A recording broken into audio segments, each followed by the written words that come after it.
It's tomorrow, Wednesday, December 9th here in Sydney, Australia. I believe that makes it Tuesday, December 8th back in the States in the evening. And it's time for an update. We had another nice uneventful flight down here to Sydney, Australia in the Boeing 777-300ER. Tell you a little bit about the flight today. Tell you a little bit about the latest of what's going on with the COVID and flying back and forth of freight and passengers between the States and Australia, and then tell you a little bit about the passing of local hero legend Chuck Yeager. Is from, of course, our small town, our hometown of Grass Valley, California. But first I got to show you the weather outside. It's just beautiful.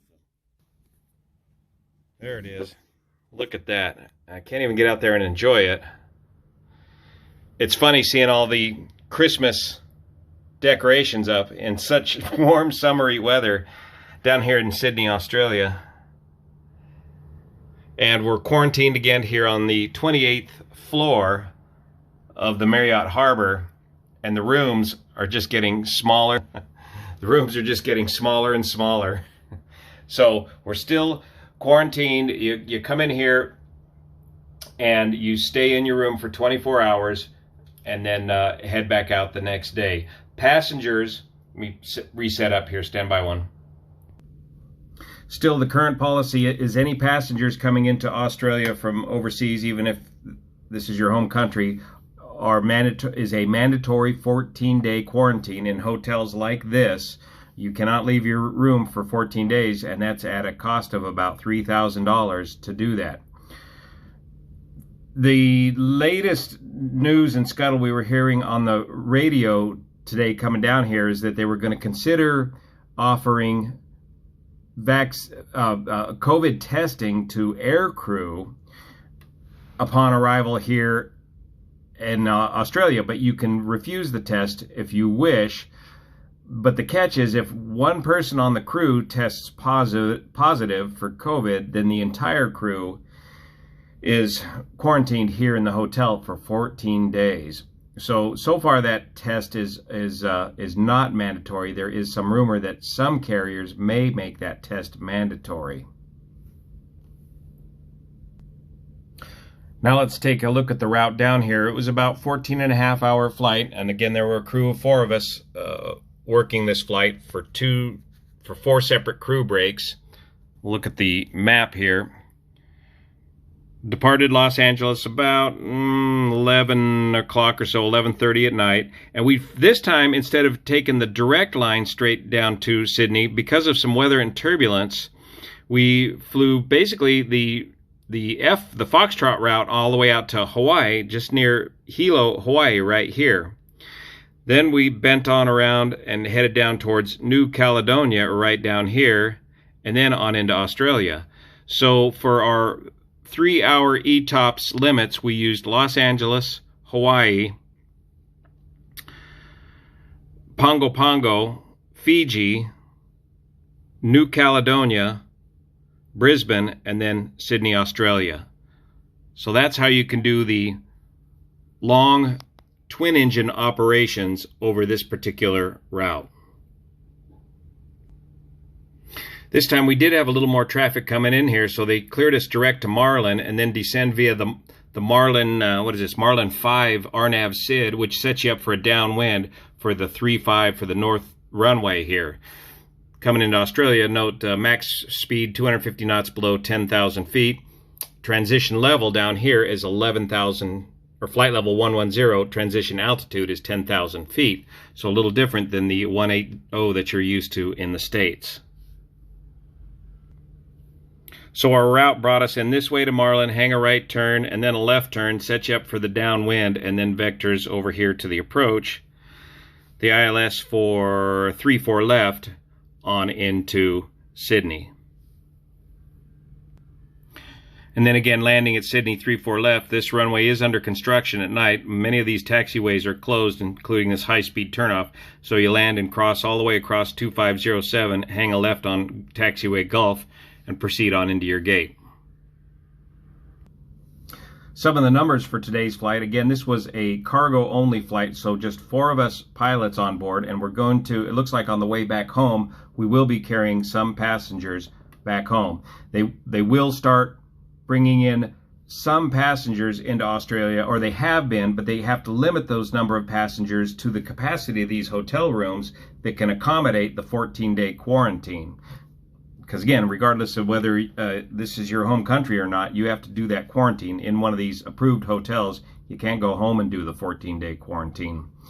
So that limits the number of passengers that can come into the country. So we were cargo only, had about, I think it was about 48,000 pounds of cargo or so. We had a takeoff weight of about 707,000 pounds. Remember, the max gross weight on the 777 is 777,777,000 pounds. So we were well under our max gross weight, but that still gave us a V1 rotate speed of 172 knots. So you got to get the 777 up to about 200 miles an hour before you lift all 700,000 pounds up off of the ground.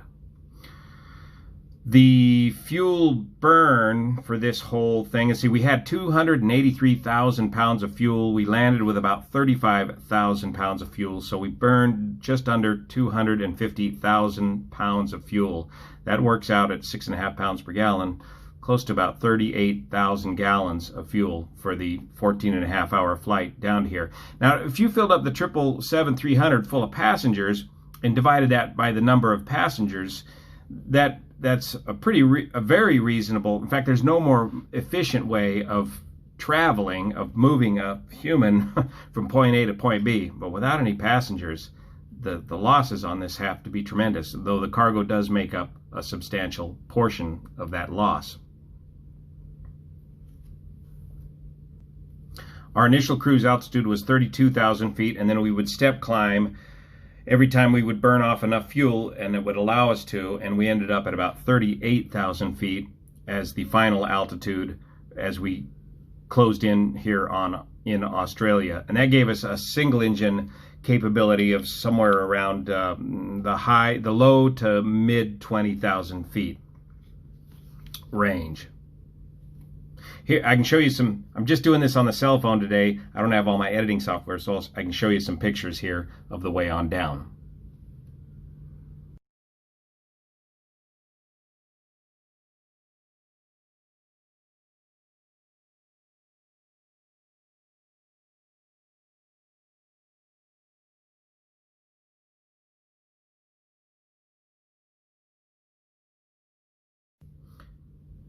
Now, a recent article in AV regarding vaccine trials and pilots and pilot medicals has raised a lot of confusion and questions amongst pilots. Basically, what the FAA, the way I read it, what the FAA is saying right now is if you're a pilot holding a medical, regardless of class of medical, do not take part in any of the vaccine trials.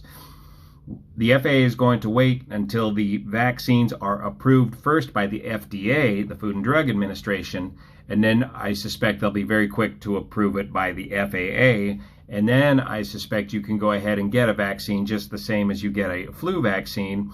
You don't have to necessarily report it to the FAA. You just need to self-ground yourself for a 24, 48-hour period, a reasonable amount of time after taking the vaccine to make sure that you don't suffer any ill effects from it before you go flying again.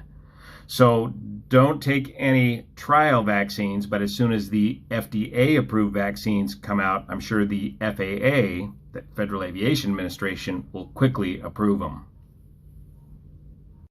And then finally, big-time aviation news.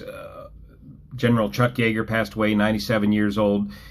He's lived in our community, the Grass Valley community, for all the years that I've been growing up there. I first met him as a very little kid, getting run off of his fish ponds. His property in Cedar Ridge was very near our property in Grass Valley, and we would roam around to various fish ponds in the area and get ran out of there.